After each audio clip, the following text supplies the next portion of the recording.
Ek lees vir ons Romeine 5 vanaf vers 1 tot 5. God het ons dan nou vrygespreek deurdat ons glo. Daarom is daar nou vrede tussen ons en God deur ons Here Jesus Christus. Deur hom het ons in die geloof ook die vrye toegang verkry tot hierdie genade waarin ons nou vas staan. En ons verheug ons ook in die hoop om deel te hê aan die heerlikheid van God. Dit is egter nie al nie. Ons verheug ons ook in die swaar kry, want ons weet swaar kry kweek volharding en volharding kweek egtheid van geloof en egtheid van geloof kweek hoop. En die hoop beskaam nie, want God het sy liefde in ons harte uitgestort deur die Heilige Gees wat hy aan ons gegee het.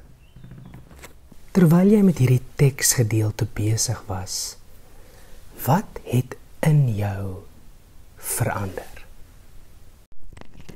O Here, wil U hierdie teks vir my oopbreek?